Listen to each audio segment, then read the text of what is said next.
Okay, we're going to take a few minutes here and show the first introduction to the video that people were recommended that people watch. And if you hadn't seen it, maybe it'll be an enticement for you to watch it later during the week. If you have seen it, then it'll be a kind of a review for you.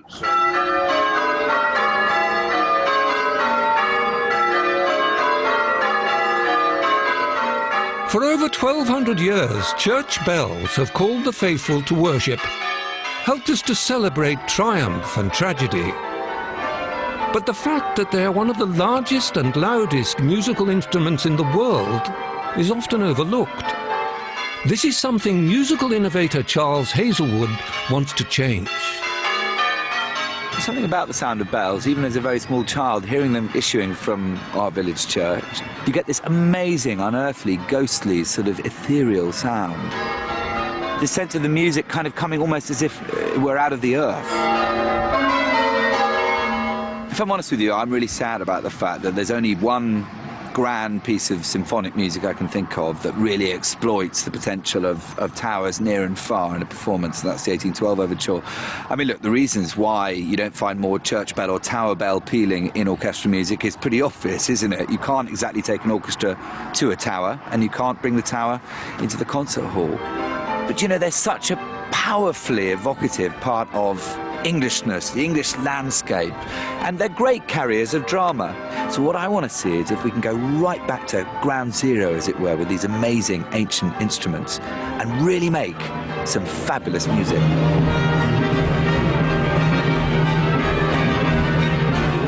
With a track record of innovative and exciting performances, Charles wants to see if church bells can be used to make original music in their own right. I'd just love to hear what would happen if you had a three-note chord. These things have never been done, Charlie. You're pushing back the barriers. Charles is going to immerse himself in the world of bells and bell ringing.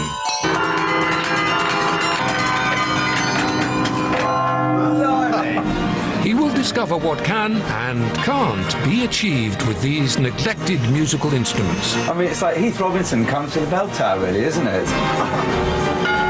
At the end of it all, Charles hopes to bring different worlds together in a unique piece of music, the like of which has never been heard before.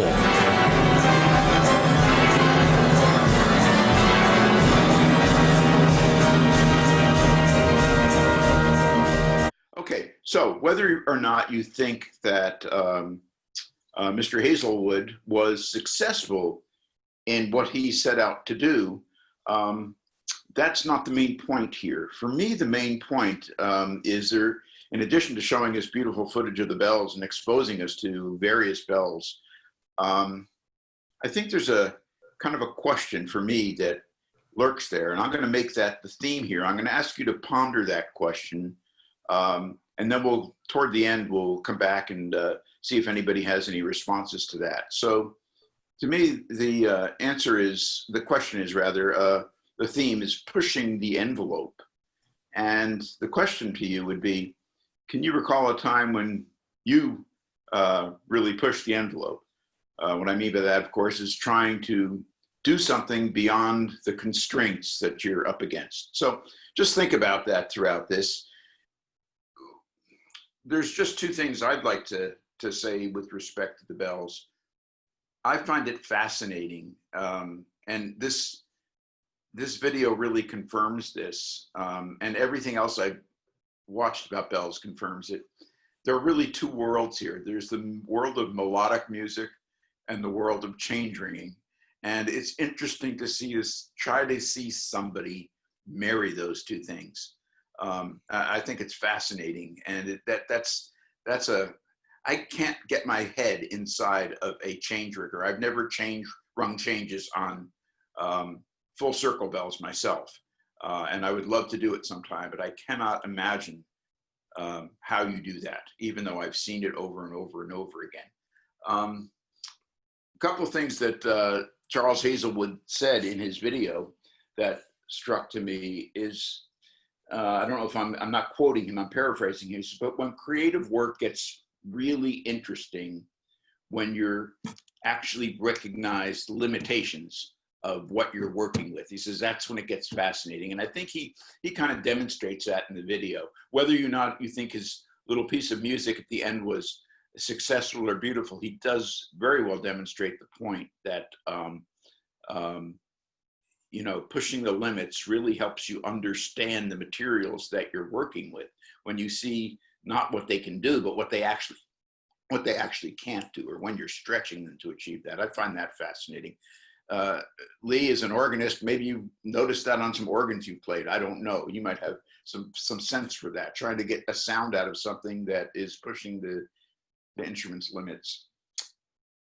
I'm going to share one other thing with you, if you can bear with me here, because we were talking about marrying melodic music and bell ringing or change ringing. Yeah, okay, good. So what I've tried to do is come up with some things. We've been exposed now to 4 instruments, essentially, orchestra of handbells, some full circle bells, carillon, and Trinity's chime. And then we have some elements, if you will, of music that can be manipulated to be creative. And one of these is not, well, I guess it is the musician himself too, or herself. So I've tried to fill this out with my opinion about what these can do. And so as you can see, I think the no's are as interesting, even more interesting than the yeses, because if you look at full circle bells, there are so many of these things that they are incapable of doing. And that's really what Charles Hazelwood was trying to push. He was trying to get them to do some of the things that he knows they're not able to do by marrying them with other elements, or even with other church towers. But you know, you really can't do rhythm with full circle bells. You really have no control over dynamics. You have no control over harmony, because you're not playing chords generally, though he got them to actually play some chords, which I thought was fascinating. And you have a limited number of ringers, a specific number of ringers here. So, and tempo, you really can't do tempo. You can slightly speed up the degree to which your bell rings, as we talked about last week, maybe by lessening the arc through which it turns, or holding it in its upright position for a little bit longer, maybe a second or two longer, so just in time for somebody else to go ahead of you and ring theirs when you're doing a change sequence. But other than that, you really can't control the tempo with which they ring. So on the other, at the other extreme, you've got the carillon.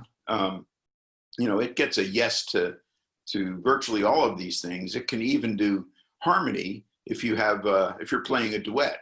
Well, you get harmony even with the floor pedals too, and so you can do that, and you know, you have 1 or 2 ringers. And then Trinity's chime, I would say dynamics are very iffy on Trinity's chimes. You can try to make your sound louder or softer, but I'm always afraid if I try to make my sound softer on those bells, either it's not going to sound at all, or my hand is going to slip between the 2 levers, and I'm not going to get anything out of what I expected. So I would give that a big question mark. Really no harmony, though. It's fun to kind of fool around with chords on the Trinity chimes. I've done that before the service when I try to play what are known as what we call the calling bell, which calls people to worship.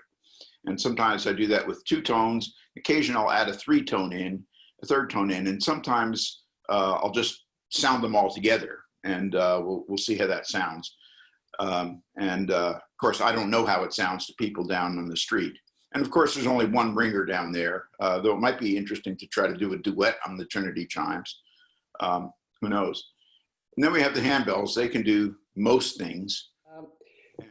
Isn't it possible to play a melody on the full circle so long as the bells have the required pitches for that melody?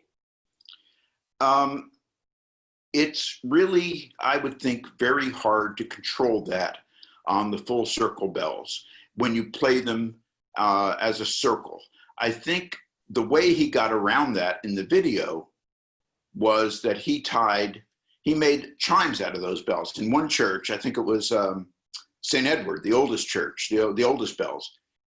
He actually had the engineer come up, I don't know if you recall seeing that, and grab hold of the clappers and tie cables to those clappers and hook them up and let everybody have control over the clapper. So they could do some rhythms and they could play very quickly after another bell sounded. They don't have to wait for the full circle and the bell to get back in its position. I suppose you could do it, Lee, but you might be, if you're trying to do a melody with circles, I would think you'd be having to wait certain intervals that you might lose a sense of the melody. I suppose it could be done. As I think about it, Bob, I think you're right. The rhythm is so tricky to manage on pulling those bells. Yes, I get it now. But that's the way he got around that. But we're going to admit somebody here, C. Wagner. He got around that by giving people direct control over the clapper. And he actually he was astounded that he actually got people to play dotted rhythms on the power bells, which, you know, that's just not done. Now, in that regard, I just want to say one thing. Trinity's console or chime stand is really almost iconic for the video we saw, because it is marrying the world of melodic music and the world of bell music. Which is kind of what he tried to do. He tried to marry that with bell tower music, full circle bells playing what they're able to play, and then offsetting them, so they're playing their rounds or their queens offset. And then he got the handbells to kind of play queens as part of their, you know, after they're playing their melody of Greensleeves, he went back to playing something with queens. And of course, St. Edward's, he got to use his chime stand. But the difference with us and with St. Edward's, the way St. Edward's was rigged with the cable going to the clapper, it still required a ringer per bell, because he didn't bring all those cables together at one console like we have. Yeah, I thought it was really interesting to watch this video and hear about people who aren't bell ringers, who are musicians, very good musicians, trying to think like a bell ringer, and vice versa. When he was bringing his team together to get ready for the final performance, he said, you know, very often handbell ringers work in numbers just as change ringers do, though the group that he had together could also read musical score. So it sounds like to play music on bells, it's not a given that you read music and that you even think about music in that way. You know, I just find that fascinating, because you are in a sense making music. It's just not particularly melodic music. There are places that I've been in, places in Europe where the bells are so much a part of a community that people just hear them constantly, and they may or may not like them, but they tolerate them. I remember I was in a small hotel outside of Cologne for about a week and a half doing some work, and it was a very small village, but the hotel was right next to the village church, and the village church chimed every single hour. It didn't matter if it was 3 a.m, you were going to hear this huge chime. And it took me about a week to get used to it and to finally learn how to sleep through that. But I guess people just grow up living with that sort of thing. And it's, you know, I guess it's like if you happen to like trains and you live by railroad tracks, maybe you find the sound of a train really, really nice. I personally would, but others might not. Matthew. I mean, as you're speaking, Bob, it comes to mind that there are several other elements of the bells that figure in our history and our spiritual legacy and our own story around bells. You know, of course, there's the role of the bells in just simply marking time over the centuries. You know, we've always had a church bell or a Big Ben in London that is simply marking the time each, and the sense of constancy and stability that lends to a community, a sense of here's this kind of supreme presence of watchfulness that's sort of hovering over us at all times when that bell sounds. Of course, the tolling of bells at funerals, and the tolling of bells in celebration, the victories of world wars and whatnot, are the use of bells when there's a fire that would break out or something, an invasion imminent. There's some element of bells as a community alarm bell and wake up bell. And I think in a village context, even in a neighborhood context, the sense of a presence in that I think is really quite profound in a community's experience. Of course, we toll the bell, or we used to, in my old church back in Santa Rosa, we were able to do this every Sunday at the Mass, at the breaking of the bread, the bell would sound. Right. And I think that happens with the Catholics across the street from us, which is why we hear it at different times, depending on how long the sermon was, I think. Jesus on the cross on Good Friday, when he dies, we toll the bell 33 times. So those elements of bringing the community into the practice, the spiritual practice. And then, of course, those of us who use a bell in our meditation practice, there's a bell of mindfulness. If you ever visited Thich Nhat Hanh's community in France, you would discover that at random times during the day, a bell would sound. And whenever the bell sounds, everybody stops what they're doing and takes a moment and breathes and just honors that moment of being present. So when I hear the bell, it always kind of rings inside me in a way. There's this resonance within me that there's a corresponding bell inside of me, if you will. In Buddhism, there's one of the first koans you receive if you're a Zen monk is silence the distant temple bell. The question is what is our relationship with the bell, basically? It's a beautiful koan. So anyway, those are some random thoughts I throw out there. Yeah, well, you made me think of something. During our Eucharist, as you mentioned, the Catholics, they ring their bell almost exactly when we start the consecration. I know because I watch my watch every morning. It's at about 5 to 11. You hear their bell, and it makes me also, why don't we have Sanctus bells on our altar? And now there might be some, liturgy cops that might object to that in a broad church, but there are other parishes that do use Sanctus bells, and I find it very gratifying to hear. Charles Hazelwood also said that I picked up on, and Lee, you might be able to relate to this. I don't know, and anybody else of you that performed, but he says the thing about performing, he called himself a chancer, which I mean is somebody who takes a lot of risk. And he says what he loves about approaching performance that way is when you're out there, there's just no other way than forward. You just got to go forward no matter what happens. And I don't know how you relate to that. Lee, do you have anything that you'd like to say with respect to that? I think most performers can relate to that, especially those of us perhaps who play the organ, because no two instruments are alike, and we certainly can't take it with us, so we have to deal with the instrument at hand. And sometimes what's there is not what we've been expecting. So yeah, I can imagine. And I guess you don't always, when you go into a new either a new church or a concert or in a place where you haven't been before, you don't necessarily get to practice on that organ, do you?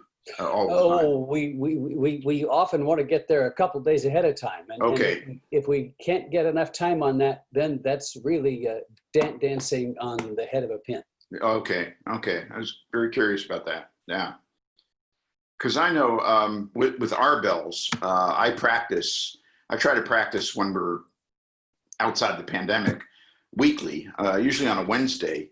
But you're never really practicing the bells. Somebody always hears you, and you're always painfully aware of any time that you screw up. So, and you can't go back. You just have to, if you start worrying about it, you'll just continue to screw up. So you just have to go forward. But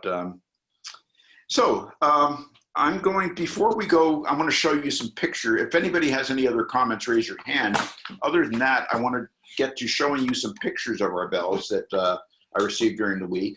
But before I do that, I just want to point out to you, and if you have something to write with, this would be great. You can find these on YouTube. There are two other videos that I discovered, which are both very good. Actually, one was sent to me. One is called Bell Tuning. It's all about tuning the bells, and that was sent by Dale Voller. And I watched the first part of that. It looked like it's going to be very good, so I'm looking forward to watching the whole. The other thing that I've watched about 3/4 of and ran out of time, but I will continue to watch the rest of that. It's called Still Ringing After All These Years. So this kind of talks about bell ringing in England, but going way, way before they invented change ringing. I mean, it goes back to, I think, the 600 AD, and talks about the role that bells played throughout English life, as you go forward. Which reminds me of something else. That reminds me of something you said, Matthew. You were talking about marking time with the bells, and actually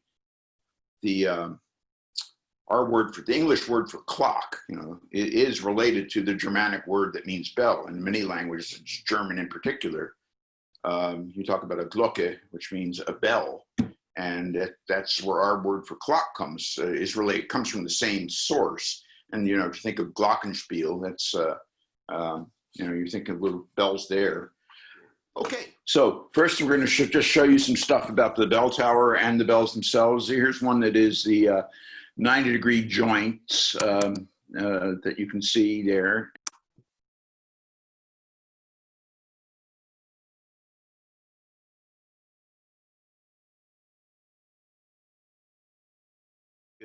Good. We'll move on here. I'll show you a few more. There's some of the people from, I think some of these people are from Verdun, the company that came out. And